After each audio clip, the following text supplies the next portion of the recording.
Straight Shooter with Stephen A.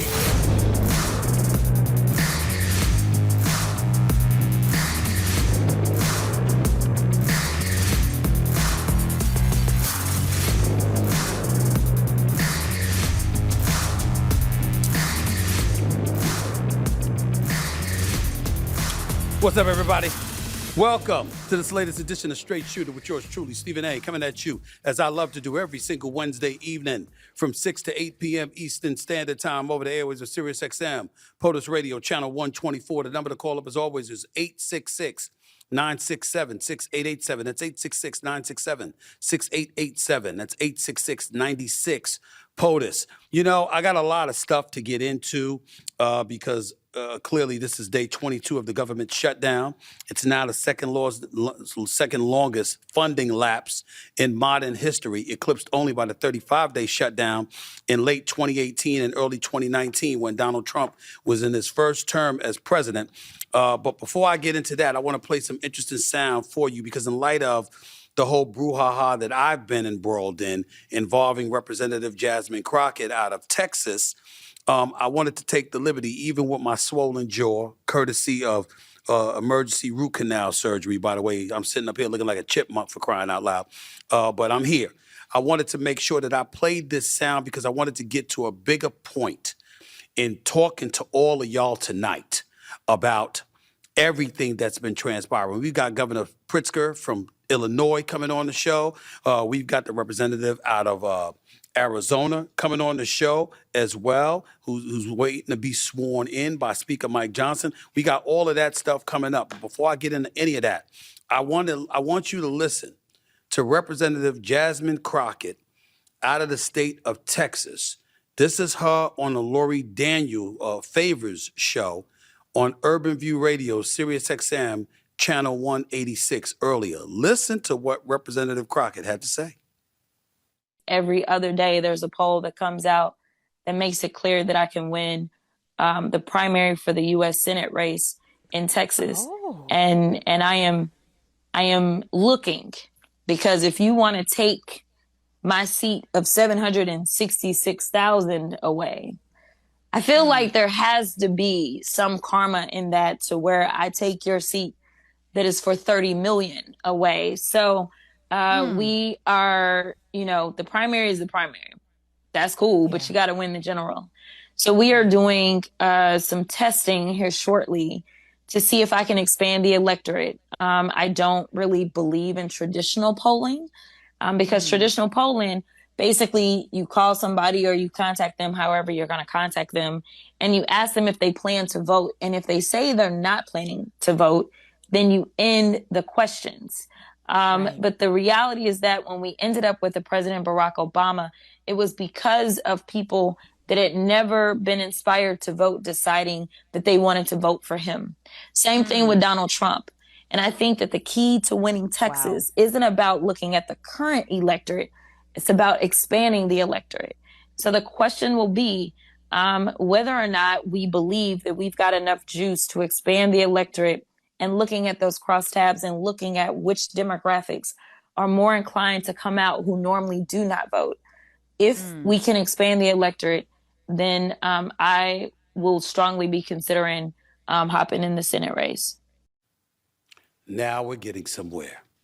Once again, welcome to Straight Shooter with Stephen A., coming at you on POTUS Radio, Channel 124. That was Representative Jasmine Crockett talking on Urban View Radio, Channel 126 a bit earlier. This is the kind of stuff that I was talking about, and this is kind of the stuff that I was making noise over, okay? This is the kind of stuff that I was making noise over. Because we have to understand that right now, Donald Trump and the Republican Party are vulnerable. Now, I'm not here to take sides, okay, in terms of a political party. But I'm unapologetic of the fact that I don't support the way that the president behaves. And I'd like to see a bigger grown-up in office from time to time. I've said that on many, many occasions, and I'm not about to backtrack from that now. But when I made news last week, which ultimately I had to apologize for simply because it was the right thing to do, because people took my words and ran away with it, meaning something totally different than I wanted to be absorbed. When I talked about Representative Jasmine Crockett and I asked the simple question of, hey, calling the president out his name, going off like that. Is that going to work for you? I wanted an answer. It wasn't to chastise anybody. I literally wanted an answer, and we just heard it. She's looking at 766,000 people that she represents, and now she's entertaining the possibility of representing millions. That's what she's talking about here. This is a woman that's educated. She's a woman that has a law degree. She's a woman licensed to practice law in Texas, Arkansas, and federally. Well, guess what senators do? They elect federal officials, or they put them in office. When the president makes a recommendation or whatever, they confirm them rather. This is what happens when you're in a senator's seat. This is why it's a big deal. And you have to think calculatingly, and you have to think with a plan, and you have to strategize. It can't be just about protesting. I loved seeing folks in the streets, making sure that their voices are heard. In the United States of America, it's apropos. It's absolutely the right thing to do. When you are appalled by something, when you are put off about something, when you think that the very quality of life that you've come to love and be identified with and you gravitate to as an American citizen is in danger of being compromised in your eyes, you should speak out peacefully. You should say something about it peacefully. You should make sure that your voices are heard in droves. Absolutely true. But in the same breath, you got to understand whether or not that's going to be enough. See, right here on this show, this is what we're going to do. Every single week that I'm on this show, this is what we're going to do. I'm about what's in the best interest of the country. That's who I am. I'm not a Democrat. I'm not a Republican. I can't stand either side. Because I think the political apparatus has served to divide and polarize this country in ways that it may never have. And I'm appalled by it. But in a binary system that we live in, we got to make a decision when it comes to going to the polls. And those decisions are based primarily on policy, but also on trust, on spirit, on an innate belief that somebody has the best interest of the country in mind instead of just themselves or their party. And we have to operate accordingly. And that's what we've been looking for as we talk about a plethora of issues that we have to attack day after day after day. I'm very happy that Jasmine Crockett is entertaining running for a Senate seat. I want to see Ted Cruz challenged. I want to see John Cornyn challenged. I want to see something like that. I want the Democrats to regain some level of power on Capitol Hill, primarily because I don't like one-party monopolies. I don't like one-party monopolization in this country. I don't think that's good. To me, if somebody got the White House, somebody else should have the Senate or the House or both. You should be forced to work with one another. You should be forced to walk across the aisle. You should be forced to engage in dialogue and have a modicum of decency towards one another. Why? Because when you do otherwise, it scares the living hell out of Americans. If you see people going at each other with fire and brimstone, calling one another out at every turn, completely unwilling to negotiate and work with one another, you know what you have? You have a government shutdown. That's what you have. Federal government shuts down, national park visitor centers closed, Department of Veteran Affairs regional offices closed, Social Security benefit verifications are suspended, certain small business loan approvals are now paused, Bureau of Labor Statistics ceases to release economic and employment data, Great Smoky Mountains National Park resumes full operations. That's what they were talking about October 4th. National Gallery of Arts closed its doors October 5th. You just look at all of this stuff, and you saw me on a town hall last week on News Nation, where a young man who's an air traffic controller, clearly making more than six figures, came up to the microphone, spoke in front of a national audience, and said that he couldn't stay because he had to go out and work for DoorDash to make some money because he wasn't getting paid by the federal government, even though he had worked earlier in the day. But we had 3 elected officials on stage with us who play a role in the shutdown actually existed, all of whom are getting paid. These are the kind of things that I'm talking about. These are the kind of things that we want to fight. These are the kind of things that we want to fend off. And we want to do so from a strategic perspective because what we want to do, ladies and gentlemen, we want both sides butting heads with one another in a fashion that allows us to decipher who has the best strategy. That's what we have. That's what we want. We're going to get into a lot of conversations today. We're going to talk about the violence in the streets of Chicago because we want to talk about Trump's insistence that the National Guard be utilized in certain areas of this country, whether it's Memphis, whether it's Portland, whether it's Chicago, whether it's Los Angeles, whether it's Washington, D.C., etc. We want to find out, is he justified in doing so? And if he's not justified in doing so, why can't he be stopped? If he is justified in doing so, but you want to resist, why would you want to resist? We want to talk about those things. But in the process of doing so, we also have to recognize that we have to talk about a president that, and for me personally, just put me out on Front Street, it's the number one reason I didn't vote for him. I don't even get to his policies before I get to his behavior. Protesters for the No Kings March.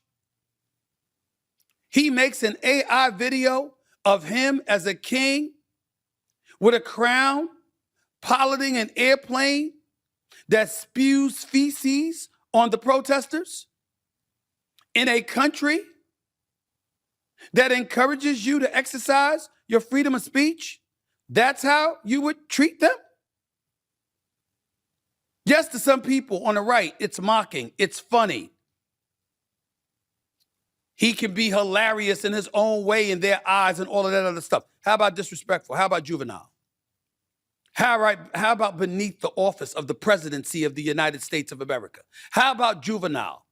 How about belligerent? And if you're a Democrat, let's be fair. If he truly was a king, could you protest? If he truly was a king, could you have mass protests and get away with it? Is that something that you could do? These are the kind of questions that the other side are going to ask. Because they're making a play that is much ado about nothing, that you're choosing to just react and overreact to every little thing that he does. You know that he can be a bit juvenile, to say the least, and he's going to go out there strictly to bait you. And when you're in the streets fighting him and fighting ICE, you know what he's saying? He's saying, hey, they want illegal immigrants here. They were completely okay with open borders. They were completely okay with 12 to 14 million crossing those borders in the United States. This is what they want to do with your country. When he's making that argument, what's your response to it? What's your strategy? That's Stephen A. I didn't say I had the answers. I said that's Stephen A. I'm the guy that asked those kind of questions. So when you have people coming in and they're talking about whatever it was that I may have said about the Jasmine Crockett or whatever I would have said about critics out there, you know, aiming their eye in my direction, they're not realizing you do this for a living all the time. I haven't. My objective is to provoke the conversation so you can have it and you can educate the people out there so they could see you talking about this. They could hear your salient points of views. And as a result, it will edify their minds, elevate their intellectual thinking. And as a result, they'll be better off because of it. Rather than hating on me, see me for what I'm trying to do. Be a conduit for dialogue. Because I'm not here with all the answers.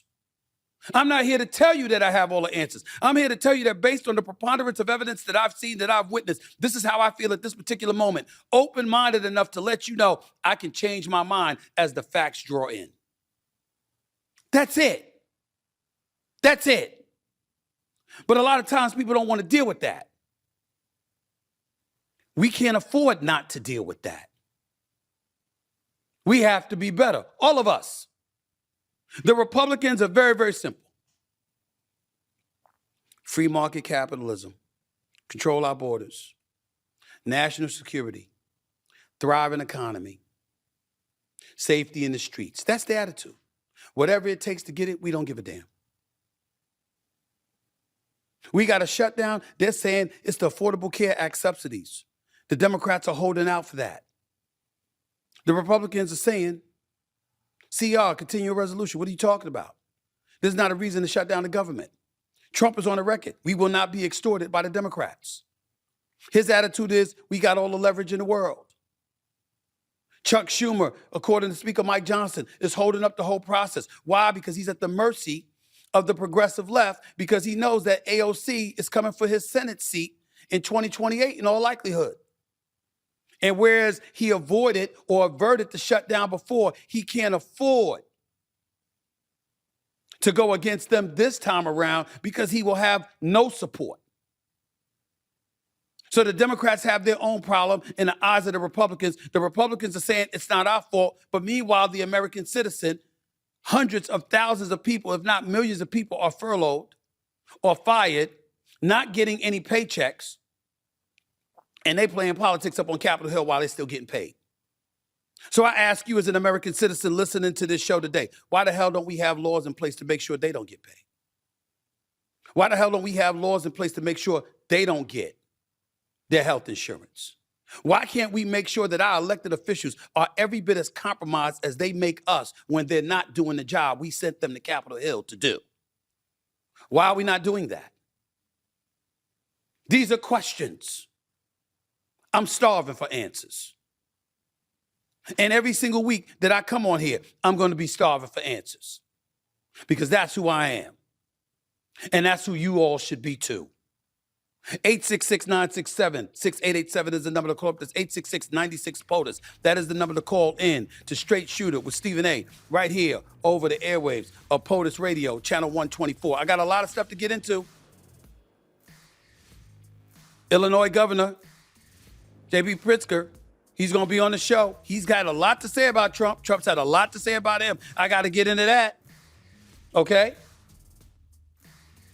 Adelita Grijalva, the Democratic representative elected out of Arizona, but yet to have been sworn in by Speaker Mike Johnson, she's coming on the show too.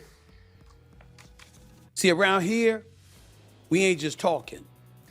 We talking to the people that matter because we want stuff done about the subject matters that we tackling, not just to give lip service to it. It's what we do on Straight Shooter. It's what we going to continue to do. Back with more Straight Shooter with yours truly, Stephen A. Smith in the house. Governor Pritzker up next. Don't go away. 24 minutes past hour number one back here on Straight Shooter with yours truly, Stephen A. Smith, coming at you every Wednesday night from 6 to 8 p.m. over the airwaves of Sirius XM, POTUS Radio, channel 124. Before Governor J.B. Pritzker from Illinois comes on to the show, I thought it would be apropos to give y'all some insight into the back and forth that's been going on between the governor of Illinois and, of course, President Donald Trump. President Donald Trump has called Chicago a murder capital. He's decried the violence that's been going on in the streets of Chicago. He's been very, very abrasive with the governor, and the governor has returned the favor and been very abrasive right back at him. So just to play some insights, first things first, let's put up this quote from President Trump. This was October 8th. President Trump says about Chicago Mayor Johnson, Chicago mayor should be in jail for failing to protect ICE officers. Governor Pritzker also. In the aftermath of that, Pritzker and Donald Forth has gone back and forth. Let's play some sound from Governor Pritzker first, please. Play that, please.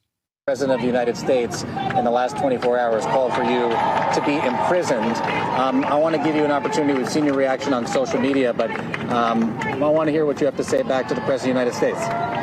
Well, let's start with the idea that this is a convicted felon. I mean, think about that, who is threatening to jail me. I got to say, this guy's unhinged. He's insecure. He's a wannabe dictator. And there's one thing I really want to say to Donald Trump. If you come for my people, you come through me. So come and get me. That's Governor Pritzker. Obviously, the president, Donald Trump, had something to say in response to all of that. Let's hear what he's had to say.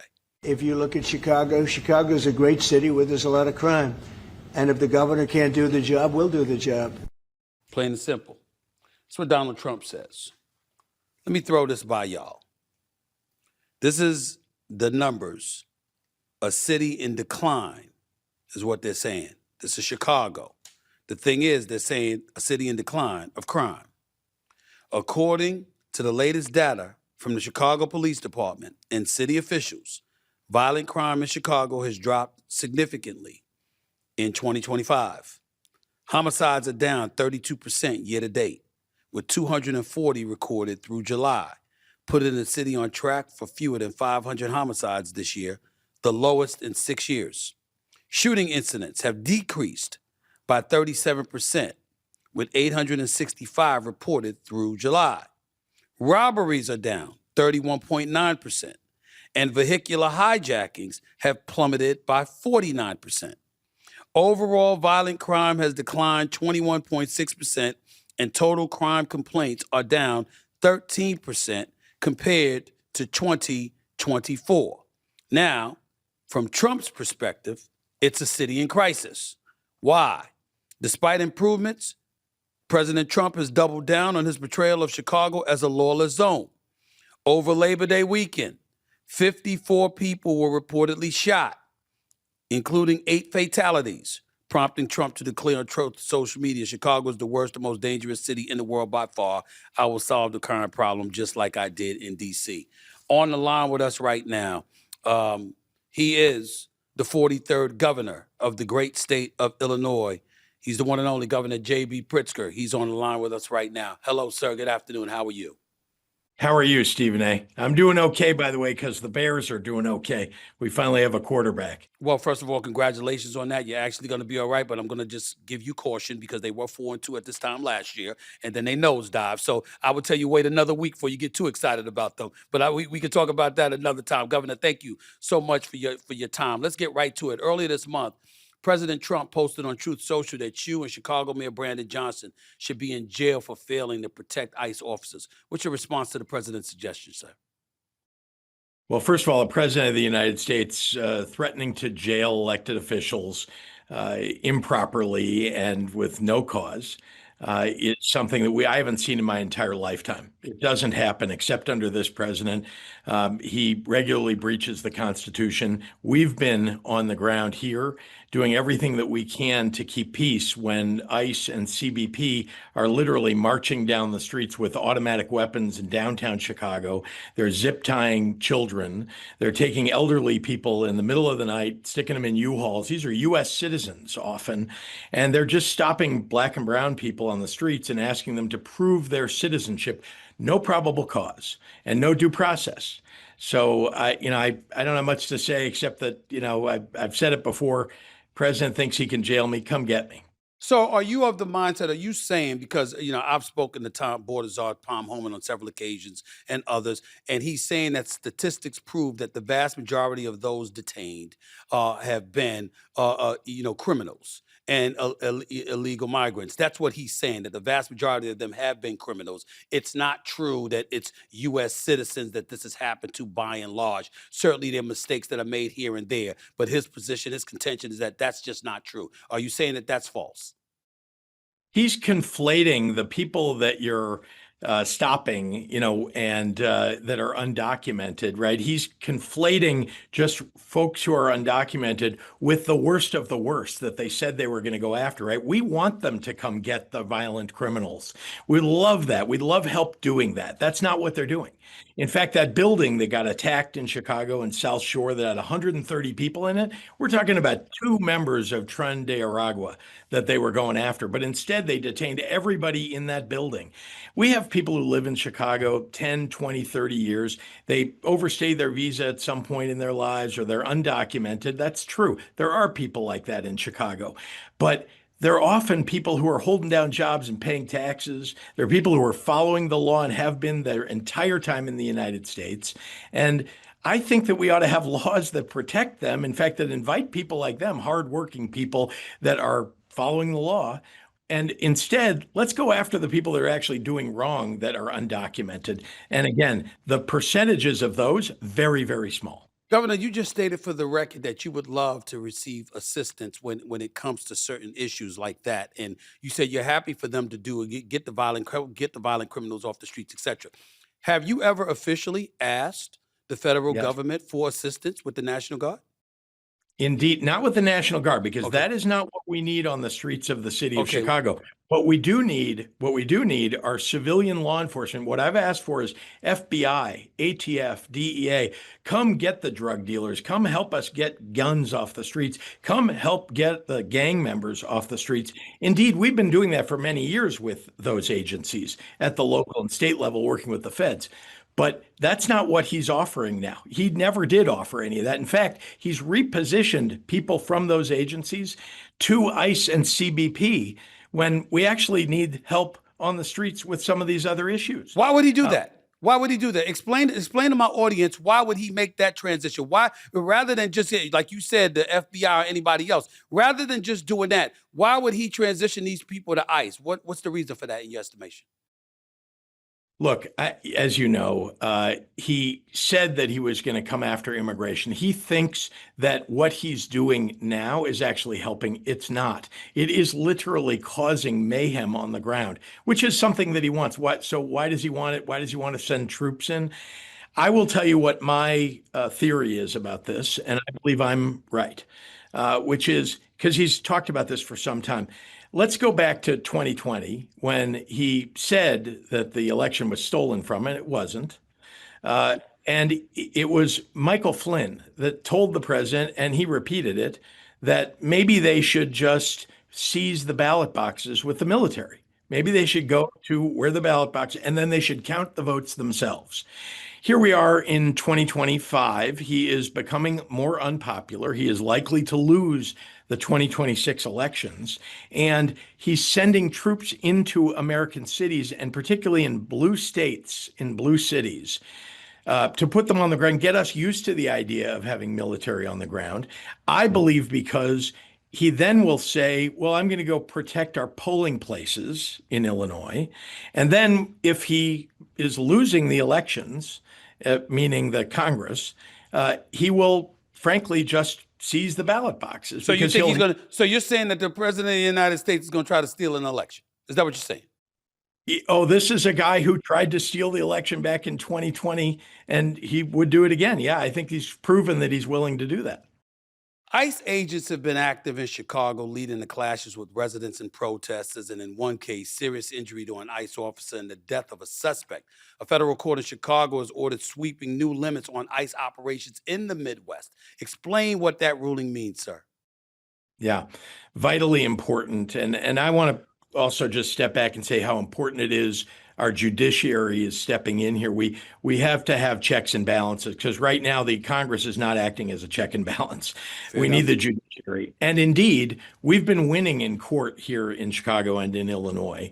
And the ruling that limits what ICE can do, remember, they're just telling ICE, live by the rules, the protocols of being a federal agent. That's not what they're doing now, right? They're literally wearing masks, not telling people who they are, driving up in unidentified cars, and banging down doors. That's not the way we do law enforcement in the United States at all. They got to identify themselves as a result of that. In fact, that case that you're talking about, that was one of the rulings. They have to identify themselves. There are lots of other protocols they're being ordered to follow. Also, we're winning on the subject of keeping National Guard out of our cities. Now, I know that in Portland, it's now been ruled that they can come in, but that court ruled that Chicago is different than Portland. How? They said that Chicago, in fact, we have not closed ICE facilities here. Our protesters have not been allowed to close any of the facilities. In Portland, they did. That's how they differentiated. We, in fact, have made sure that our protesters are kept safe and within some distance, close enough so they can protest and have their voices heard, but far enough away so that the federal agents can do their job. But they need to do that job while following the law. Governor Pritzker, I got to ask you this because, listen, I'm a black man raised in the streets of New York City, and I can't tell you on how many occasions I've been incredibly alarmed by, hearing one thing after another about the violence in the city of Chicago. I know you're not the mayor of Chicago, you're the governor of the state of Illinois, and I respect that. But I know that Chicago is not the murder capital. There's at least 6 different cities that are worse, for crying out loud. St. Louis, I believe, has been measured as the worst. But I still ask this question. It's been incredibly alarming to hear one year after another, what's been going on in the streets of Chicago. And even though the numbers are down, and I've read them before you came on there, homicides are down 32%, shooting incidents have decreased by 37%, robberies are down by 31.9%, all of that being true, it still alarms me that so much stuff has gone on in the streets of Chicago spanning decades. How concerned have you been about it? And most importantly, how do you address local families asking for ICE and local law enforcement just to keep them safe? Because that has happened. I appreciate your asking that question. When I came into office, my predecessor, the Republican governor, actually had cut funding for our state police and had cut community violence intervention programs to zero. And so I came in and you saw, what do you know, an increase in crime across the state. And so we invested I've added so many more state police than have been there in quite a long time. And we've invested in community violence intervention, and it's working. And you can see it if you look back 4 years. Every year, we've reduced significantly. It's now homicide rate down 50% now from 4 years ago. Well, there's a lot more work to do. I don't want to suggest to you that we're done. We're not. And that's why, once again, we continue to make the investments here. But Donald Trump actually defunded the police when he moved all of those agents over into ICE and CBP and took them out of civilian law enforcement. And when he took away the community violence intervention grants that were being given to cities all across the country. So I don't understand. It's like the man is, he's got schizophrenia or something, right? On the one hand, he says he's a law and order Republican. On the other hand, he's defunding the police. Which is it? And he's not helping us, I can tell you that. So when you say he's defunding the police, how come this is a case that hasn't been made more profoundly by the Democrats? I'm listening to you saying, I'm going like this. Well, damn. I wish I had heard that on Meet the Press. I wish I heard that on Face the Nation. I wish I had heard that on This Week on ABC. I mean, where are these folks making this argument to point out that the man that's supposed to be about law and order is actually defunding local police departments in these respective cities to actually fight the crime that he's abhorring so much? How come those cases haven't been made more effectively? Well, I don't disagree with you, and I've been disappointed that there aren't more Democrats out there making this argument and fighting the fight. I mean, I'm not a guy who likes to pick fights. I'm not the one who picked the fights, I'm actually somebody who works together with Republicans and looks for opportunities to do that, but not when they're attacking me, and they're attacking my city and my state. And that's what Donald Trump's been doing. And he gets it all wrong so often.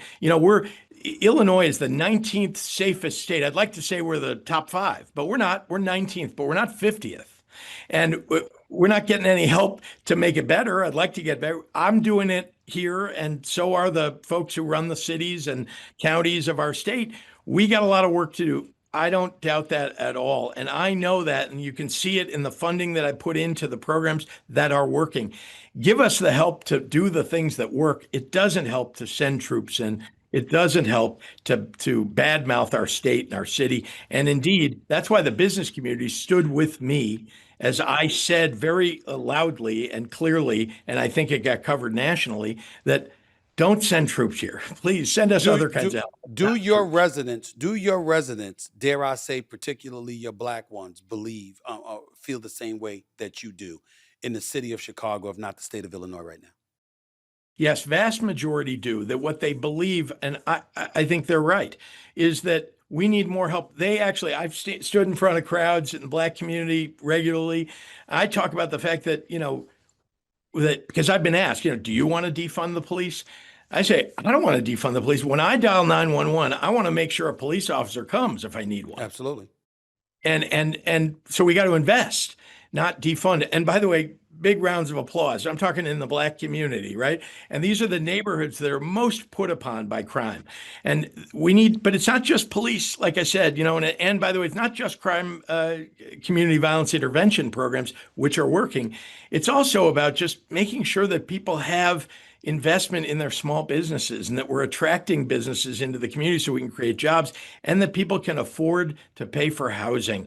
This is a problem, I mean, all across America, but we're trying to address it here. Again, that's the kind of help that we need from the federal government, not the sending of troops and the demilitarizing of our American But cities. Governor Pritzker, what about the argument that, as particularly when it pertains to immigration, immigration is a federal issue, not a local issue? They talk about Article 2, if I remember correctly, that gives the president the right to address illegal immigration. We look at Barack Obama, for example. He deported more than 4 million people. He deported more people than Trump did in his first term. But the Republicans will argue nobody was accusing him of being a king. Why is it that this kind of rhetoric is being thrown in President Donald Trump's direction, but it wasn't thrown in Barack Obama's direction when he deported just as many, if not as many, if not more people than Trump? What does a Democrat say to that assertion? Look, you didn't hear, this wasn't happening under previous presidents. What's happening now is the First Amendment is being breached. The Fourth and Fifth Amendments, these are due process, probable cause, are being breached. The 10th Amendment, which is states' rights, he's trying to send troops into our states. All of these amendments are under attack by this president. That is why people are standing up and speaking out about we don't want any kings. What they're trying to say is we have a constitutional republic. We cannot tear it apart because one guy at the top is willing to throw it all aside. The rest of us are not willing to throw it all aside. I believe in our constitutional republic. Let's reinvest in that. Let's commit ourselves to that. But when you're tearing down the institutions of government, as he is, I think we have no choice, and especially because Democrats don't have control of Congress, right? And those of us in the states, we have control of our states, but we're being put upon by this government. We've got to stand up and speak out, and the American people are doing that now. And you saw that millions and millions of people, and more than 100,000 in Chicago showing up. And when I talked to people that were out there, Republicans, independents, people who've never shown up at a protest before are out there speaking up and speaking out. It's not just about ICE, but when ICE is tackling 15-year-old brown people who are U.S. citizens, when they're stopping a woman coming out of the Waukegan City Hall who was just paying a parking ticket, and she's a U.S. citizen, and she gets detained and thrown into the back of an unmarked car by guys wearing masks. This is not the America that I think we all want. And I think that's why people are showing up at these rallies. About the argument on the part of the Republican side when they'll say sanctuary cities and sanctuary states are not what the American people really want either?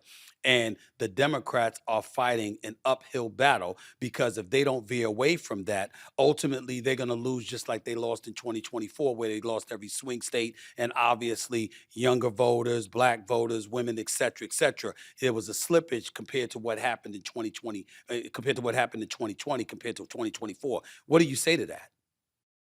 Well, you mentioned it a little earlier, and I'll repeat something that you said, which is the federal government is in charge of immigration.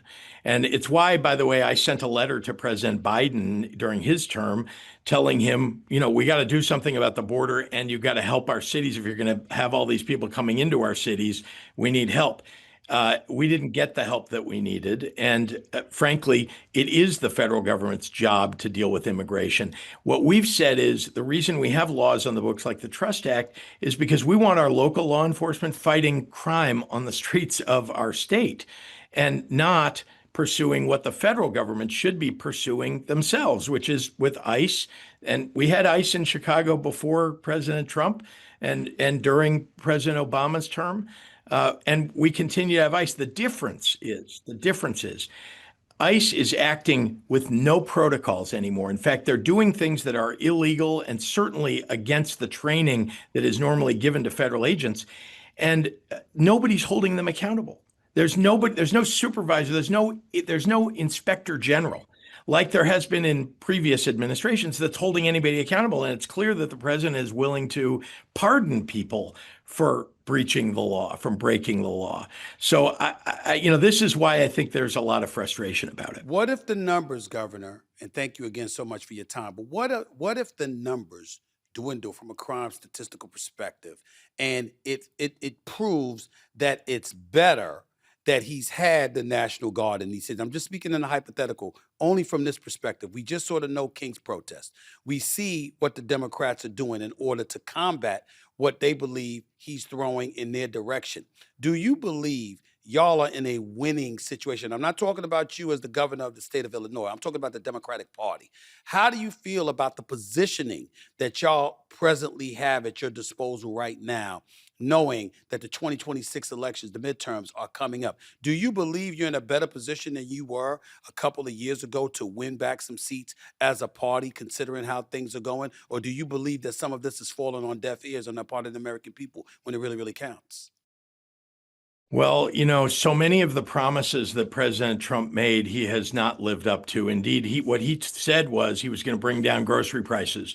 That certainly hasn't happened. He said that he was going to make life better for people by making housing more affordable. That certainly hasn't happened. Over and over again, the promises that he made to farmers, by the way, my soybean farmers in my state, we're the largest soybean producer in the entire country, are suffering mightily. Billions of dollars of sales that would have otherwise occurred are not happening because of the tariffs that he put in place. And he's sending $40 billion to Argentina and allowing them to sell soybeans to China. And we're getting no help. He's bailing out Argentina. He's not bailing out the farmers of America. So, yeah, I do think Democrats are in a much, much better position today than even last year. And I think that we've got to stick to the message that made me a Democrat in the first place, and I have been my whole life. And that's that we fight for the middle class, we fight for the working class, we fight for the most vulnerable, and we're the ones who created, Medicaid, Medicare, Social Security, the things that really lift As a party, yes, but I would challenge you, not you personally, but I would challenge the party from the standpoint that when we look at the Republican Party, for so many years, we said they're the party of the elite. That's who they care about, et cetera, et cetera. When we look at the 2026 election, the 2020 election, the 2016 election, 2020, 2024, you have Democrats saying the elitists put these folks in position, whether it was a Hillary Rodham Clinton, whether it was a Joe Biden, whether it was ultimately Kamala Harris, and the relationship between the Democratic Party and the working class citizens of America has eroded. You're making an argument that that's no longer the case, that that's not something that we could say about the Democratic Party. I'm asking, sir. I'm making an argument that the only way you win elections, if you're a Democrat, is to stand up for democratic values. And I was just articulating what they are. We are the party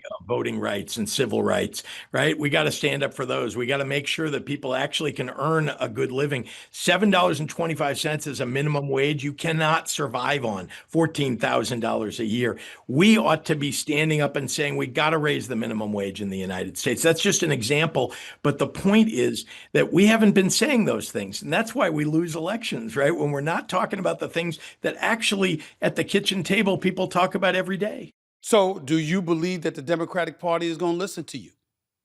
Because I don't have any disagreement with what you're saying. I'm wondering whether or not they're going to listen to you because you're saying the kind of things I think the Democratic Party should be saying. Are they going to listen to Governor Pritzker? Well, here in Illinois, they do. And we've done the things that I just talked about, right? And we've stood up for health care and made sure that we got rid of prior authorization and made it easier for people to get health care. We raised the minimum wage to $15 an hour in my state. We built infrastructure. I mean, we did it before the federal government ever even got around to it. Creating jobs, lifting up people's earnings, making sure that they have safe workplaces. These are all things that we're doing in Illinois. So Democrats in Illinois are listening. I can't speak for the rest of the country. Well, let me say this to you. It's not an insult. It's a compliment because I wish I had your money. You're worth billions, okay? You're a Democrat, right? And I know you know business. My attitude is Governor Pritzker ready to go up against whoever the Republican nominee is going to be for the presidency of the United States in 2028? Is that something you're willing to entertain? Well, I appreciate your asking. I'm just running for re-election as governor of Illinois right now. And whatever decision I make about anything in the future always has to do with what's best for my state and what can I do to really serve the people of my state the best. But isn't it true that you're just as worried about the country as much as you are about your state at this particular moment in time, sir? I am. And that's one of the reasons why my message is something that I have articulated across the country, not just in my state, because I do want to make sure that Democrats win in 2026, because the only way that we're going to be able to stop Donald Trump from taking away people's constitutional rights is if we take one or the other house of Congress.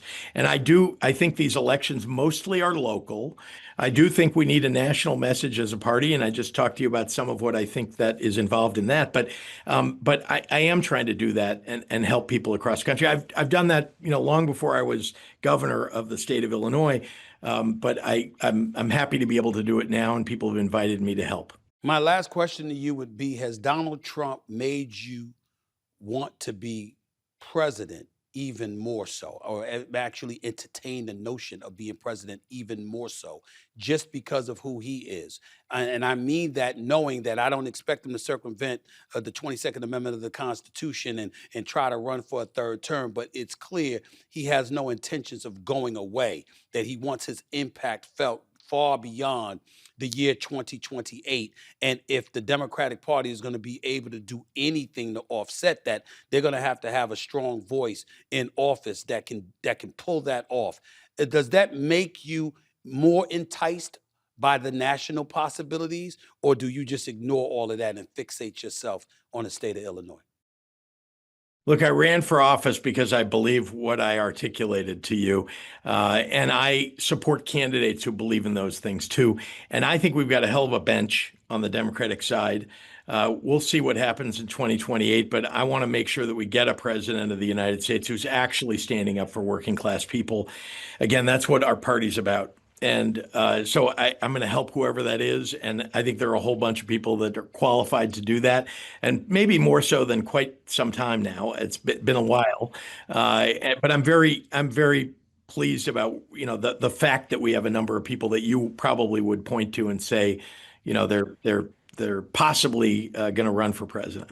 Governor Pritzker, I'm honored to have had your time. I really appreciate you taking time out of your busy schedule to join me. I learned a lot from talking to you, and I thank you so much. I really appreciate it. I know you didn't have to do this, so thank you. Thanks, Stephen A. All right. One and only J.B. Pritzker, governor of the state of Illinois. It's got the numbers on the side, that's for sure. Made a profound argument, that's for sure. A lot of stuff to get into it, no question about it. Have a wonderful evening, Governor Pritzker. Really, really appreciate it. 866-967-6887. That's 866-967-6887. 866-96-POTUS. You're listening live to Straight Shooter with your boy Stephen A. Back with hour number 2 in a minute. It's the kind of stuff you want to hear. What Governor J.B. Pritzker for Illinois just came on and said. What did he say? He said, hey, we're not acting like we don't need help. It's the PD, it's the FBI, it's the ATF, whatever the case may be. Yes, we could use assistance. It doesn't have to be ICE. That's what he said. Of course we could use assistance. It doesn't have to be ICE. He talked about Donald Trump being about law and order, but taking resources from law enforcement agencies to put into ICE, and how that facilitates the perception of his agenda. So if you create the kind of havoc that he's created, making it seem like stuff is so vile and so awful and can't be contained in any way, it feeds in to him facilitating and positioning himself to help the Republicans win the midterm. It's strategy. My personal belief is that one of the biggest things that's going on with Trump is that he doesn't want a focus on the Epstein files. And everything that he's done has been to distract us from the Epstein files. That's my personal opinion based on what I'm seeing. That's just how I look at it. But anyway, you slice it, it's politics as usual. We all know that. Adelita, Grijalva, the Democratic representative, voted in Arizona. Not sworn in, though. Still waiting to be sworn in by Speaker Mike Johnson. She's up next. I'm going to talk to her about it as well. I brought up those Epstein files. That's got something to do, at least in her eyes and those of others, as to why she hasn't officially been sworn in as of yet. So we can't wait to talk to her about it as well. It's a lot of stuff to get into. It really, really is. This stuff never, ever, ever stops being interesting because it affects our lives. This isn't a game. This is real life. And that's why we come at you with Straight Shooter. because we ain't playing. Hour number 2 up next. Let's get it. Welcome to hour number 2, a straight shooter with Stephen A. coming at you every Wednesday evening from 6 to 8 p.m. Eastern Standard Time over the airwaves of SiriusXM, POTUS Radio, channel 124. Before I get to my next guest, I want to explain to you what's essentially going on. My next guest, who will be on in a minute, is the new representative-elect out of Arizona, the 7th congressional district in Arizona. And she has yet to be sworn in by Speaker Mike Johnson, who has refused to do so while the government is shut down and not in session. Nevertheless, there's been a big brouhaha over that. And before I go to my next guest, I want you to hear Speaker Micah Johnson and the explanation he's provided as to why he has not sworn her in as of yet. Take a listen.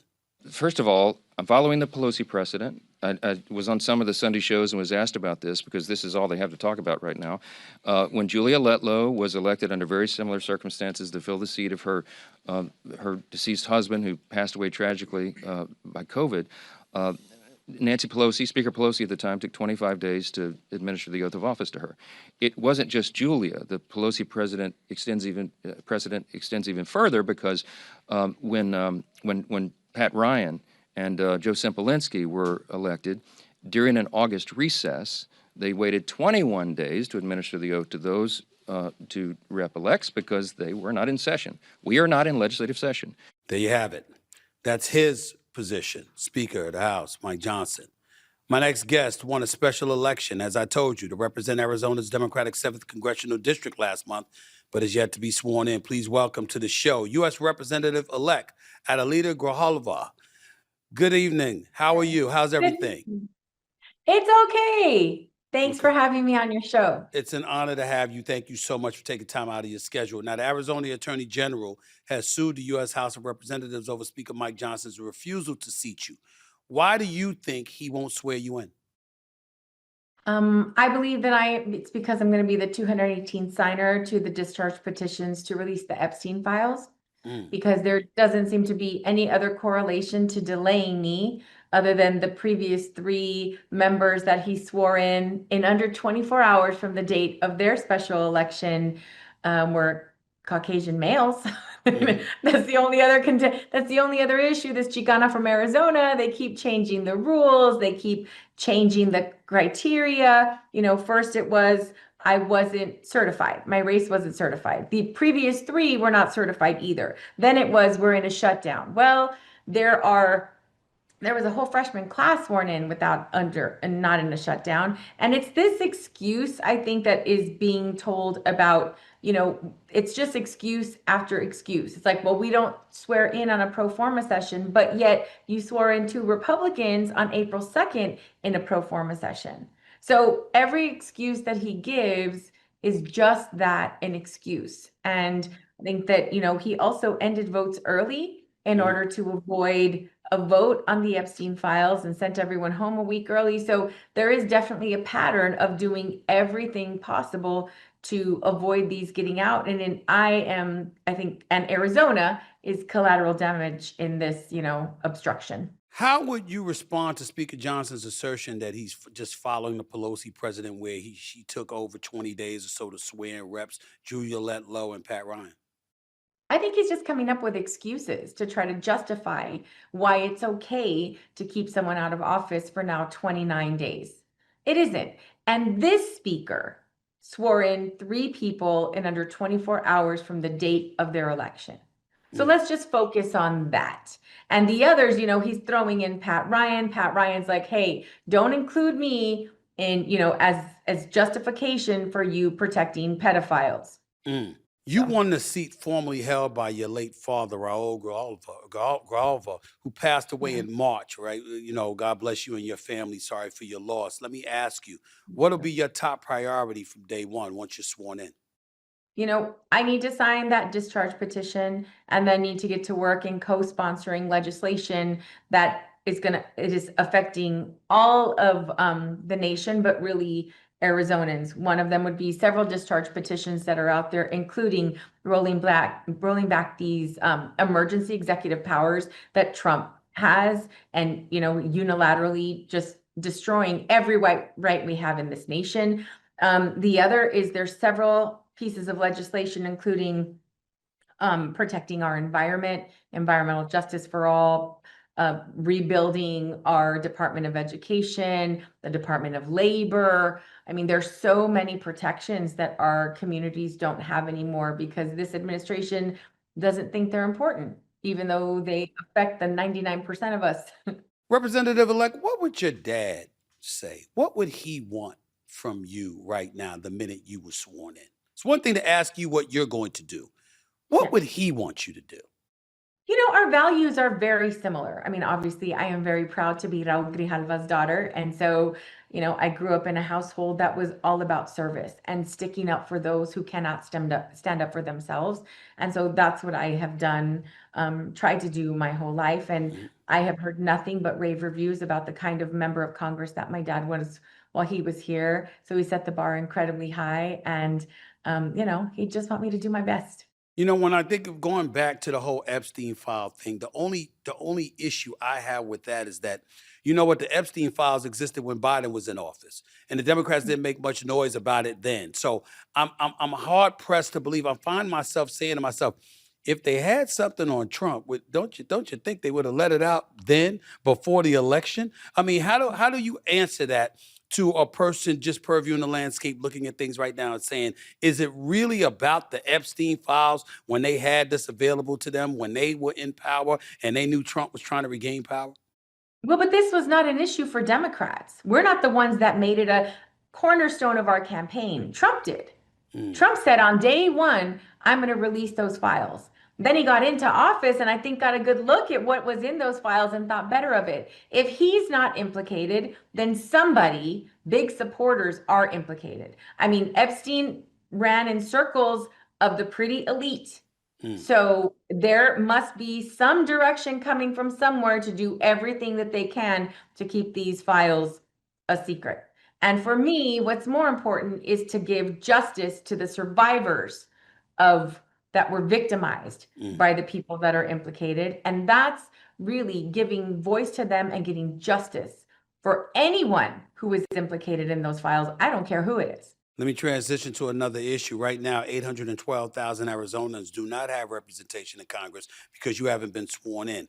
How has the ongoing shutdown affected your constituents in your mind, and what will you do to address this issue once you're seated? One of the things, my dad passed away in March, and while Southern Arizona did not have a voice here anymore, constituent services continued in district. So all of the services in Tucson and Somerton, Douglas, Nogales, there was still staff going out and providing services. Those have since ceased since September 23rd. All of the leases were canceled by the House, and I understand that. That seat is closed. Now, I have to reestablish services in districts, and I can't do that without a budget. I can't do that without going through these ethics trainings to make sure that our staff are fully prepared for everything that comes up, having access to databases. I mean, really, what Speaker Johnson is trying to do is he's insulting me on a pretty regular basis about I shouldn't be doing TikToks and I should be doing other things. Well, respectfully, I wouldn't be on social media talking about this if I were already sworn in. This would not be an issue. So stop watching my videos and swear me in. We won't have a problem here. And I cannot provide the full representation that Southern Arizona deserves until I am sworn in. Does he have to be the one to swear you in? Can anybody else swear you in? Really, a notary, another member of Congress can swear me in. A federal judge can swear me in. The only issue is that it requires an act of Congress or a letter from the speaker, some sort of designation that this is the person that he or she is designating to do this. So you can't get an act of Congress. You can't get action on the part of Congress. You can't get a letter from the Speaker of the House. Both have been null and void. That's basically what you're saying. Basically, yes. And if he doesn't want to issue me the, swear me in, that's totally fine. I'm happy to get sworn in district. I don't need the bells and whistles. I don't need the pomp and circumstance. I just need to get sworn in. Just to give you an example, when I'm coming into this building, I get into the line with the public to go through security because I don't have a PIN. Right. I am not a member of Congress, and I am reminded of it every time I'm here in DC, and every time I hear about people going to my dad's old office trying to get help from Grijalva, because this community, our community, is used to reaching out to Grijalvas for the last 50 years. So you're in Washington right now. Yes, sir. You're in Washington right now. You're online with regular folks, and you don't have access to all the things your dad and now you, as the representative-elect succeeding him, should have access to. Correct. And when you see me come out with other members of the Democratic caucus down the Capitol steps, someone has to come get me from the line at security because I don't have a PIN to get me in. Your district covers Tucson and a large part of Arizona's southern border with Mexico. How have ICE raids impacted your cities? The 3 ports of entry with Mexico and Arizona are in CD7. So we have a large number of Latino community, a large number of mixed status families, immigrant families, families that have been here for generations, and ICE is targeting all of us. If they think that you are undocumented, they'll follow you.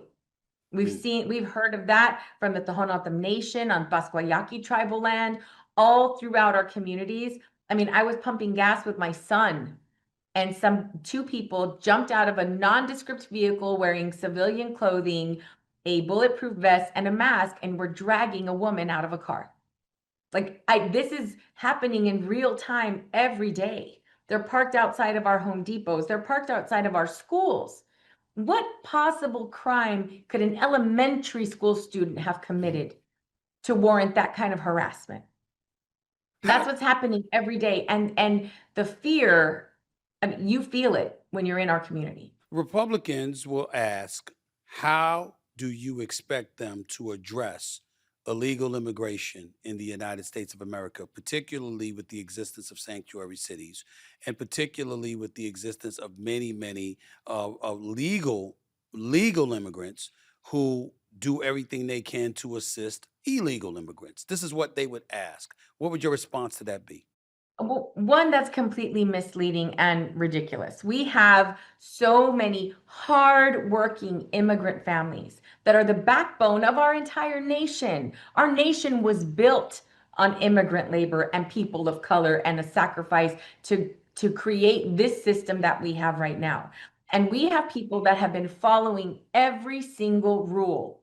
They go to every court hearing, which is why ICE is showing up to court hearings, because they know where you live. You've provided the information. You are actually working and paying taxes on a system that you'll never get that money back, but you're trying to establish, I am part of this community.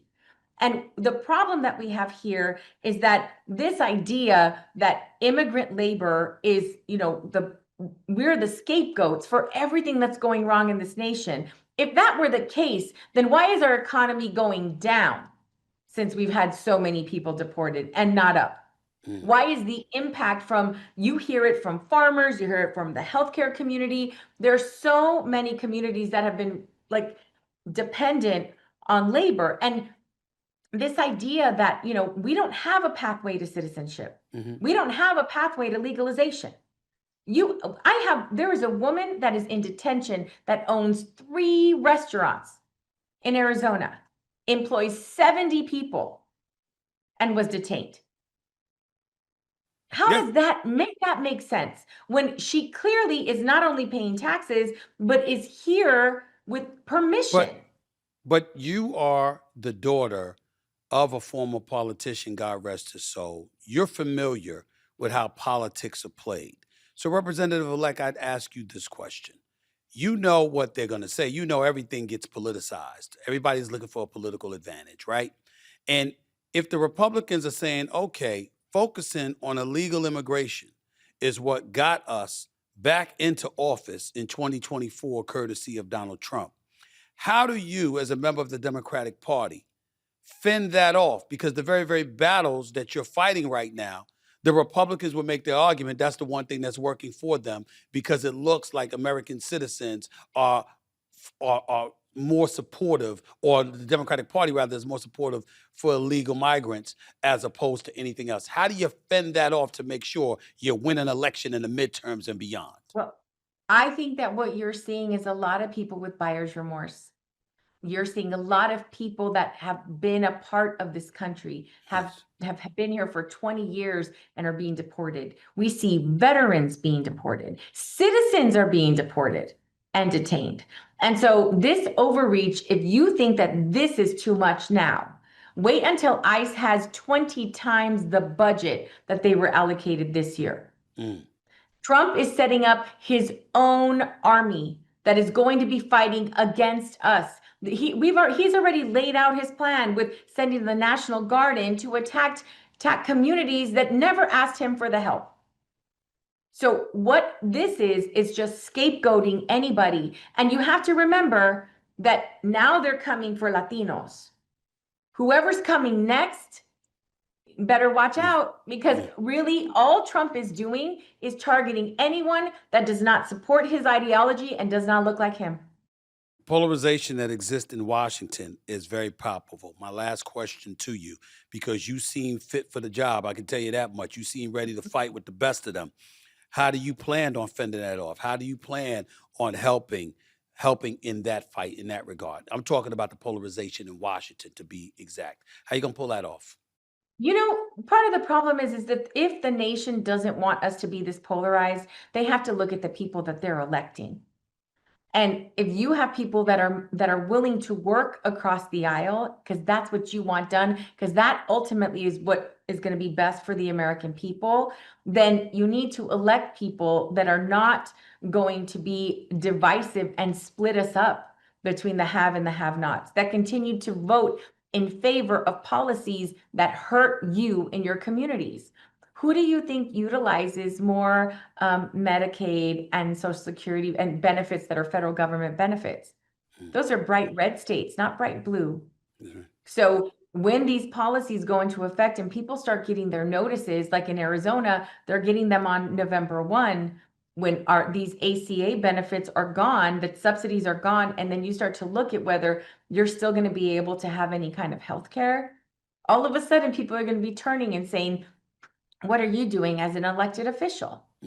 And part of the problem is that it is this separation that we're in this position right now because we don't have Republicans that are willing to work with Democrats. Democrats have been here and Republicans have been on vacation since the shutdown, since September 19th, and have been in session since then. So very last question, when do you expect this to be resolved and to be sworn in? I have no idea. You know, I'm going to be on a show shortly after Speaker Johnson. And so maybe that would be a question that I can ask him when I see him. Because one of the problems right now is that there has been no direct communication with me and Speaker Johnson or his office, other than sort of the, snarky comments that he makes to press about me. He doesn't know me, never even attempted to try to schedule a time to get me sworn in, because the goal has always been to obstruct my swearing in from day one. Arizona Representative-elect Adelita Grijalva. You're live here, right? We're Straight Shooter with Stephen A. Thank you so much for your time. I really, really appreciate you taking time out of your busy schedule. It's very kind of you. Very nice to meet you. And I wish you nothing but the best. Hope you get sworn in very, very soon. Thank you so much. Thanks for having me. It was a pleasure. My pleasure. Here we go. 866-967-6887. That's 866-96-POTUS. You heard what she had to say. Phones lines are open. What y'all got to say about all of that? You heard from Governor Pritzker. You heard from Representative-elect Holla. You heard what she said. I mean, what excuse is there? Is it really about the Epstein files? Is it really that bad? It sounds like it's a lot more than that, because she got a lot of stuff to say that the Republicans kind of need to answer for. No doubt about that. More to come on Straight Shooter with Stephen A. Don't go away. Very interesting conversations right here on Straight Shooter with Stephen A. Number to call up is 866-967-6887. That's 866-96-POTUS. You're listening live to Straight Shooter with Stephen A. over Sirius XM. POTUS Radio, channel 124. Day 22 of the government shutdown. Second longest funding lapse in modern history. Eclipsed only by 35-day shutdown in late 2018 and early 2019. Trump is saying we will not be extorted into giving into Democrats' demands. My point is, what about the American people? I mean, it can't be just about getting everything we want because we could use a bully pulpit and do that. At some point in time, federal workers are not being paid. You know, people are losing their jobs, losing the ability to pay their bills. They're saying that the military will get back pay once everything is resolved, but damn that, what about now? Especially if congressional and Senate figures and folks on Capitol Hills are able to get paid. Something wrong with that picture. Something's very, very wrong with that picture. 866-967-6887. That's the number to call. Let's go to the phones. Let's go to Derek in New York. You're live with Stephen A. Talk to me, Derek. How are you? Doing good. Derek, turn your radio down. Turn your radio down and talk to me directly, please. I don't want to hear any background music. Go ahead. Okay. Do you think that Mike Lohr with Hakeem Jeffries? Do you think it was wrong to Mike Lohr to fight all in Congress? I don't understand. You're going in and out. You're going in and out. I don't understand your question. You're asking me about Hakeem Jeffries? Or confront Hakeem Jeffries a couple weeks ago. Okay. A couple weeks ago. 2 weeks ago. Okay. What about it? 2 weeks ago. Did you saw that him argue with Hakeem Jeffries or what? Listen, I don't. Damn it, he's going in and out. I will tell you this. Hakeem Jeffries, here's what I would say about Hakeem Jeffries in the shutdown. I think that he's tried to make a very, very compelling case because he said they've been there ready to negotiate to make a deal.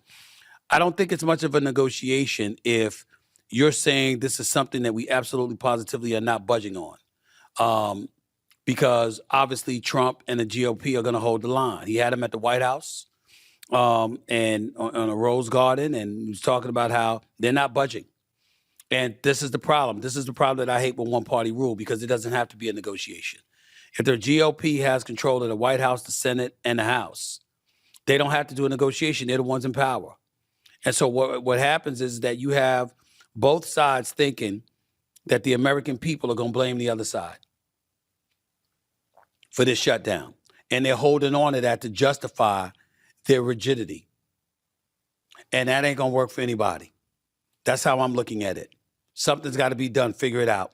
Appreciate the call. Let's go to Mike in Illinois. You're live with Stephen A. What's up, Mike? How are you? I'm pretty good. How are you doing? I'm doing all right. Go ahead, Mike.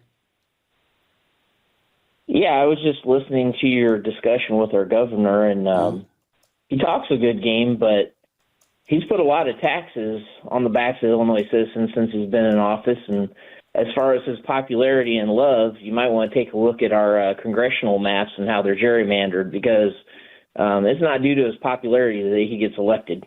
Well, let me say this to you. I certainly didn't say whether he was popular or not. I brought him on here to talk about Trump, about ICE, and about the crime that was going on in the streets of Chicago, Illinois. I didn't get into all of that, okay? I'm not aware of how popular he is or lack thereof. I know that when you look at the state of Illinois and that flat income tax rate of 4.95% for both individuals and corporations, that's a hell of a lot better than New York, New Jersey, or California. That I know. I know that the crime needs to be addressed. They're saying that the numbers show it has been addressed. How true that is remains to be seen. But that's what he's saying. He has his position. I'm sure the GOP will have theirs. We'll see if he wins re-election. The people of Illinois will speak to that. I'm not aware of a lot of things that's going on with him in terms of his popularity. I know I've seen him all over the place speaking about the state of Illinois and how he's not going to bow to Trump and what Trump is trying to do in terms of imposing his will on the city of Chicago. And I personally think this is important to say. Listen, I don't like the idea of the National Guard in any city. They're not supposed to be policing. But if you're going to bring them in Washington, D.C., I understand because that's run by the federal government. But when you're talking about subverting the Constitution and usurping the authority, of governors who are the chief executive officers of their state. That's problematic. The commander-in-chief of the state is the one in charge of the National Guard. And to me, the president shouldn't be imposing his will upon individual states like that. That's my feeling. Now, he's going to try to challenge that. He goes through the courts, he pushes the envelopes, and then we see what the courts will decide and what the courts will say about all of that. Fair enough. But I don't like that. What I don't like either, however, is that if you're a state and you are in desperate need of assistance, don't be hesitant to ask. If the feds can help you, let them help you. Let them help you. If they can help you reduce crime, if they can help safety in the streets, then let them. That's how I feel about it. But I don't think that the president should be usurping the authority of governors in order to do that. That's against the Constitution. And I'm not supportive of that. So that's how I look at it, and it's as simple as that to me. Anything else more expansive than that, I'd have to do my homework on that. But that's how plain it seems to me. Robert in Pennsylvania, you're live with Stephen A. What's up, Robert? How are you? Yeah, the biggest thing that I'm saying is this. The president of the United States is supposed to bring people together. And this president we have, he's doing everything in his power to make it fall apart. Mm-hmm. He called the Democrats scoundrels and whatever the case may be. Mm-hmm. You know, where's the leadership? The leadership should be in the president. He should be willing to sit down and say, okay, look, I realize all the health insurance premiums are going up.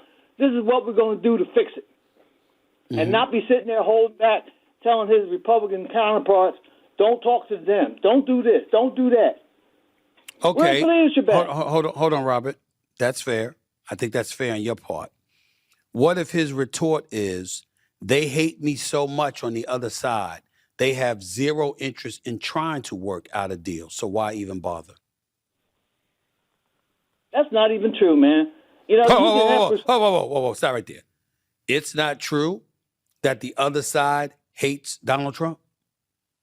I think you know that's true. You do know that's true. You have to know that's true. You can't say that's not true, Robert. I'm not saying we don't hate the man. No, I'm not talking about you. No. I'm not talking about you. I'm talking about the politicians. I'm talking about the competitions on Capitol Hill who are on the opposite side of the aisle. I'm not talking about you or the voter out there. I'm talking about the elected officials on Capitol Hill who are supposed to be working with one another. You do understand that when it comes to Donald Trump, the other side hates him. You know that, right? But then you still have to turn and learn how to work with him. I agree. Regardless of that. Well, let me say this to you. One would argue, who's the obligation on? The one in power or those seeking it? Because he's the one in power, and he has the House and the Senate to help him. So if he's the one in power and he has the House and the Senate that shares his ideology, or they're on the same side of the aisle as him, then the onus is on the party on the outside trying to regain power to figure out a way to pull it off. Is that not correct? Well, that's the reason why we said to him, we're not going to go through this. You're going to have to sit down and talk. Okay. Fair. That's what they're saying. Let's sit down and talk, because nothing's going to get done if we just capitulate to you and don't sit down and have a conversation. That's fair enough, Robert. I can live with that. Let's go to Steve in Chicago. You're live with Stephen A. What's up, Steve? Beautiful name. Steve, go ahead. You're live on the air. Steve, you're live on the air. Supposedly. Steve, go ahead. Start over, Steve. Now we can hear you. We couldn't hear you before. We can hear you now. Yes, you are. Go ahead. Good. How do you feel about the shutdown being blamed on Democrats supposedly wanting to give free health care to immigrants when it really looks like it's about denying affordable health care to the American people? I don't know. It depends on what the facts are. I will tell you this. I'm a human being first. I'm for all of humanity, and I don't want anybody out there suffering, and I don't want anybody out there devoid of medical treatment. Having said all of that, I do believe in this country, when you are an American taxpayer and you're paying your taxpayer dollars, I can't fault you for prioritizing Americans first. It shouldn't be Americans only. because we should be about humanity and human beings. But I don't have a problem with you prioritizing Americans first. And if you have the Affordable Care Act and you have 24 million plus people, additional people on the Affordable Care Act, we got a $37.8 trillion federal deficit, and we're hemorrhaging money and stuff like that. And somehow, some way, dues are going to be paid, and you got to call in the chips, and you got to curb spending to some degree. You're going to see people suffering. You're going to see less money being allocated to certain programs, less money being allocated to certain issues, causes, etc. I think that stuff is inevitable. Everybody just wants to continue to spend and spend and spend, and nobody wants to cut. But when you got $37.8 trillion in debt, eventually you're going to have to cut something. There's no way around it. So whatever that is, and you have to figure that out. And that's why I want the Republicans and the Democrats to come together, because if they come together on a plan, then America is cool, because we're able to say, okay, our elected officials came together on a bipartisan basis and decided this was in the best interest of the country. We're good with that. The problem is mayhem and chaos, because one side is always swearing that the other's the devil. And so depending on what side of the aisle you're on, polarization kicks in and we erode from there, and we're left scratching and clawing against one another because we want everybody to be like-minded in our thinking, and we're believing one side over the other, as opposed to saying they came together and came to the best conclusion for the American citizen. That's my issue. That's my problem, Steve, and that's the best way I can answer your question. Yeah. We need more love, basically. We need more humanity. Well, we need more than love. We need more than love. We need people who know what they're doing and know how to handle a budget and know how to not spend to a point where, ultimately we find ourselves $37 trillion in debt, and we're gonna have to pay the piper some down the line. We need to do better than that. It's just that simple. Appreciate the call, though, Steve. Thank you. Let's go to Jack in North Carolina. You're live with Stephen A. Talk to me, Jack. How are you? How are you, Stephen? I'm doing all right. Thank you for calling. Thank you for calling to the show. What's up? I usually hear your voice at 10 a.m., but this is a nice venue too. Thank you, man. Go ahead. Floor's yours. I'm from New York. I retired in a rural county in North Carolina, probably about 20,000 people. Mm-hmm. I haven't seen any ICE agents, but I would love an explanation. I think, these agents were in, is it balaclava? Am I saying that right? You can help me out? I'm sorry, with who? Those masks. Keep going. Yeah, Keep going. I think that's all about intimidation. I don't think that's about masking identities. I don't think anyone's really getting doxxed. Well, I mean, but we don't know. We don't know. Here's what we do know. What we do know is that while the GOP swears that ICE agents are being attacked, and according to Tom Homan, the border czar, the rates of attacks are about up 1,000% compared to what it used to be, et cetera, against ICE agents. The flip side to that is that law enforcement officials anywhere else don't get to disguise their identity. They don't get to do that. So if they have to come up with you and identify themselves and who they are, why should ICE agents be any different? That's what people argue. And I can't knock that argument. All right? Appreciate the call, Jack. Bill in California, you're live with Stephen A. What's up, Bill? Stephen A., I love you very much. Thank you are shooting it the way it needs to be shot. My only concern is I feel like this is a professional sporting event between both parties. Mm-hmm. And at some point, we cannot go, like you say, point fingers to that person or that party. We need to come together, walk a straight line, like you say. Mm-hmm. And I'm so proud that you have this show and this opportunity for many of us who are, shall we say, given up on a party, who was part of a party, and who hasn't voted just because of what we see on a daily basis, mm-hmm. or listen to or know where this country's going in debt and everything else. And I really appreciate this opportunity to speak to you. And I really wish you would get more involved in the political arena. I don't know. We'll see. We'll think about it. Bill, I appreciate the call, though. Thank you for those words, those complimentary words. I really appreciate that. I doubt I do that, though. Life is rough out here in politics. I tell you that much. It's new to me. But anyway, let's go to Terrence, Minnesota. You're live with Stephen A. Terrence, thank you for your call. Thank you for calling. Yes. Hi, Stephen. Nice to be on with you. Thank you, sir. What I want to mention is I believe it's defeatist. It's anti-American. It's un-American to be defeatist. And, the argument that you presented that could, perhaps the other side, the right side, is saying, Trump, those people hate me so much that I can't work with them. They don't want to work with me, so why even try?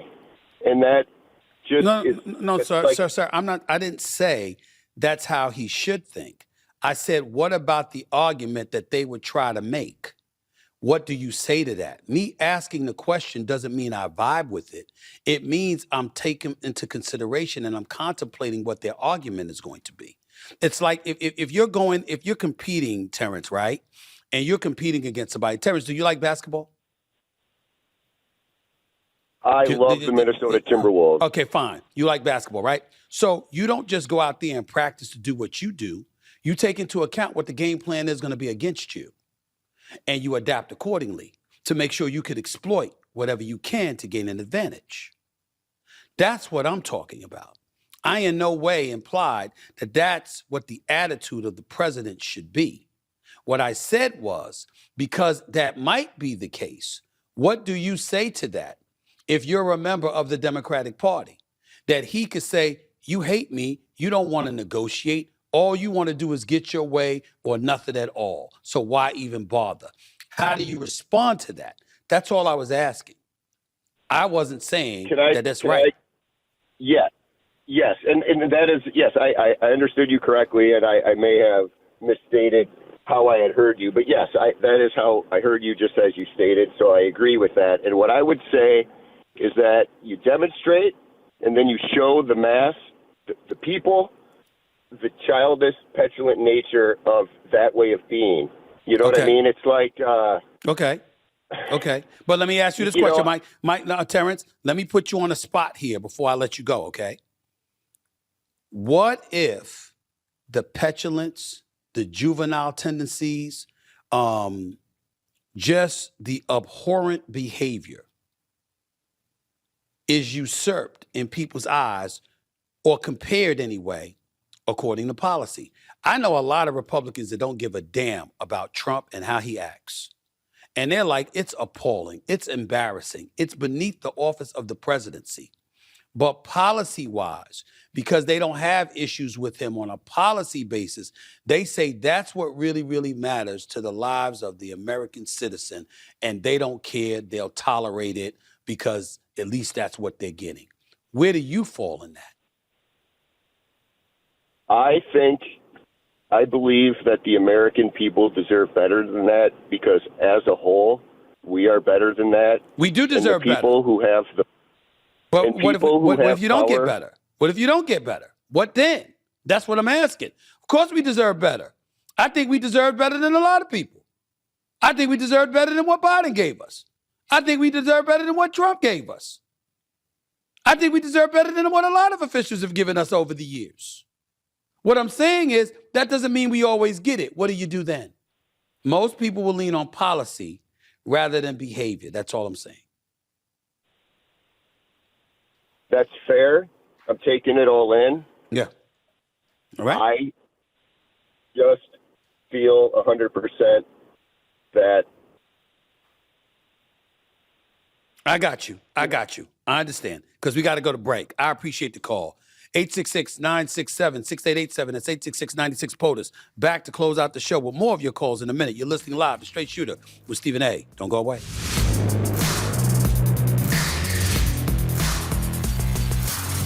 Before I get back to the phones right here on Straight Shooter with Stephen A. 866-967-6887. That's 866-96-POTUS. Let's hear from both speakers for the House and the Senate. I'm talking about John Thune. And of course, you have Democratic Speaker Hakeem Jeffries. Let's hear from Hakeem Jeffries first. Listen to what he has to say. Donald Trump has spent more time on the golf course than he has in talking to Democrats on Capitol Hill to reopen the government, to enact a spending agreement that's bipartisan, and to address the Republican health care crisis.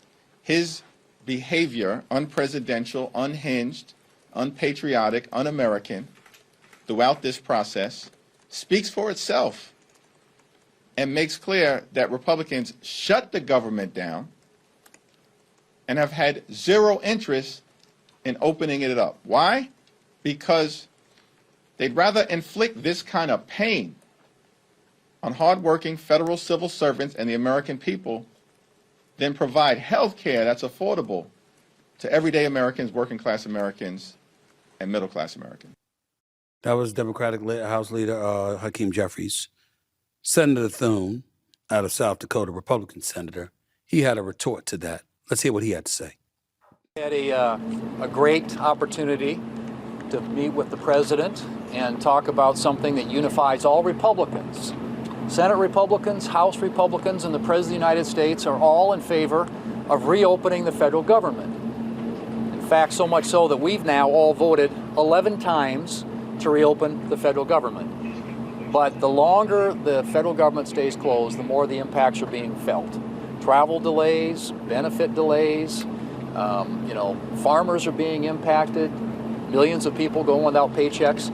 That's what this government shutdown, Democrat government shutdown, is bringing to the American people.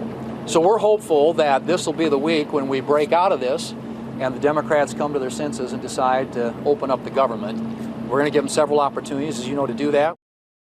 Back to the phones. Sean in North Carolina, you're live with Stephen A. What's up, Sean? Stephen, how you doing today? Am I wrong that you just had some dental stuff? Yes, no, you're not wrong. I had a double root canal surgery. That's why my face my face is swollen. I'm looking like a damn chipmunk, but I'm okay. Go ahead, buddy. Go ahead. Yeah. I just feel that right now, one of the biggest problems is that I heard you share about like Americans deserve, and there was a lot of that using that word. Mm-hmm. And I feel that that's a problem that's caused some apathy in the movements of Americans. And we're not doing the work to be Americans. Mm-hmm. We just feel like we deserve something. And by voting in or hiring these people to do this work, expecting something is making so many challenges. I just don't think 15 years ago that this wheel would be turning the way it's turning right now. Well, it's turning the way that it's turning because we've lost our way as a country. We're too polarized, and we're not interested in compromise. We consider compromise a weakness, and instead of acknowledging the fact that everybody doesn't get what they want to get. You know, I've been in my lifetime, I've negotiated many contracts. I walk in understanding I'm not getting everything I want. It's an understanding that comes with it. The goal is to get as much as I can and to have a baseline that I know I'm going to deem satisfactory. And then everything from there, you make a decision based on what's in front of your face. But it's never, I refuse to talk to these people. It's never, I don't want to talk to these people. It's never, I hate these people. It's never that, because you always have to keep your ears open and percolating, because you never know what's going to come your way that you can find and deem advantageous for you, your side, et cetera, et cetera. And unfortunately, we've gotten away from that, Sean, and I think that's our problem. But I appreciate the call. Thank you so much for your call. Go ahead, Sean, real quick. I'm sorry. Real quick, Sean. Go ahead and finish your thought. Yeah, I was just saying, you're choosing relationship with the whole of something rather than what I want. And that's where the wisdom is. I really appreciate that. I appreciate that. Thank you so much. Let's go to Reese in California. You're live with Stephen A. Reese, thank you for your call. Thank you for calling into the show. Man, I really never thought I would ever come even close to having anything kind of conversation with you. Sure. I am not a fan. I'm not a fan. Just hear me out. I'm not a fan. Okay. I never really was a fan. However, I've noticed you've always seemed to talk out of both sides of your neck. Okay. And you and my kids call it rage bait. Okay. Like, I listen to people, it's like clickbait. You're like, ooh, what is that about? Right? Mm-hmm. So you click on it, and then it gains more momentum. Mm-hmm. Right? So, brother, you've been really dissing people of color for a long time. I researched you. Yes, you do give back to the community. I get that. It's not what you say. Sometimes it's what you do. But then it's also what you say. And then what you do. I've noticed you're saying you're apologizing for something you said or didn't intend for that to be said on your show about Jasmine Crockett. Yeah. However, you said it. Okay. Right? And then you come back and now you say, I didn't mean it that way. But the power you have is beyond maybe you might understand. And maybe you do understand it. I don't know. Me and my friends have a debate. I call you a Disney character because you are getting paid by Disney. You're there to perform. I respected you when you was a reporter, a sports reporter, or a sports writer. I respected you more then than I do now. Well, Reese, let me say this to you. Okay, you're entitled to your feelings. But I want you to stay on the line. Don't hang up on them. Reese, can you hear me? Can you hear me, Reese? I hear you. Okay. First of all, my only regret about accepting this phone call from you is that I didn't accept it earlier because I'd love to have more time. Because I don't mind what you said. I'm not offended by what you said at all. Let me be very, very clear. You're entitled to your feelings. I would tell you I'm not a pretend baby or anything like that. I say what I mean and I mean what I say. But I have to acknowledge when people feel something different because people remember how you feel more than what you do a lot, how you make them feel rather, more than what you do sometimes. When it came in the case of Jasmine Crockett, in my mind, I asked a question. I said, if you're calling the president out his name and you represent hundreds of thousands of constituents, how is that going to work for you? I wasn't asking that question to denigrate her. I was asking that question because I know who he is and how he would ISO her constituents just to get at her. So I'm looking at it from that standpoint, and I'm talking about strategy for winning because you got a midterm election coming up. Hakeem Jeffries going at him the way that he is right now. It may be smart for him to do that. Why? Because you got a shutdown going on, and it might be politically advantageous for him to do that. If I sit up there and you say, I'm talking out of both sides, well, to me, well, listen, there are certain things I'm liberal about. There's certain things I'm fiscal about. I'm fiscal about taxes. I can't stand taxes in California, New York, and New Jersey, okay? But I'm liberal in my life, in the way of my thinking and everything else. I just can't stand high taxes, okay? You can sit up there and say, I'm pro-life because I'm against abortion. But I don't believe in telling a woman what to do with her body, so I'm pro-choice. So we can say those kind of things, and I understand that. All I would ask from you in return, Reese, is just like I just listened to you, rather than be annoyed by my position, how about hearing it and understanding where I'm coming from and going like this? Can we disagree? Do I have to be all of those things that you alluded to me being just because we disagree? I'm quite sure that there's some things you might feel based on how you came at me and that I might disagree with. You know what I wouldn't do, Reese? I wouldn't disrespect you. I wouldn't sit up there and say, you're an idiot. You're this, you're that, because of how you're thinking. I would say, why are you thinking like that? Here's what I think. Here are my facts. And you just finished saying, Reese, my actions speak for themselves. Because you know I give back to the community. You know I'm big on HBCUs. You know how many people that I've helped to diversify in this business and what have you. And by the way, my only check ain't coming from ESPN. I get a check from SiriusXM too. Plus I own my own production company. Plus I own a few things. So I'm all right. My point to you is that I do these things. My point is it's okay to feel that way. It's all right. As long as we don't have to disrespect one another. You got 20 seconds. I'll give you 20 seconds. It's yours. Just real quick because we got to go. Now that I've talked to you, it's not such rage bait, but I really would say that I've heard you over a period of time, which gives me my feelings and my thoughts of you. But, okay. Can you do me a favor, Reese? Can you do me a favor? Can we end this call like this? Yes. Call back anytime. I'll put you on every week, bro. Gotcha. Can you do that? Gotcha. No problem. Word up. Word up. Take it easy. That's it for this edition of Straight Shooter. I love calls like that. I don't mind people disagreeing with me. At least he was honest about it, told me how he felt, and I let him speak his mind. That's what I'm here for, y'all. It's Straight Shooter. It ain't just about what I give. It's about what I can take. Holla at y'all next week. Until then, peace and love.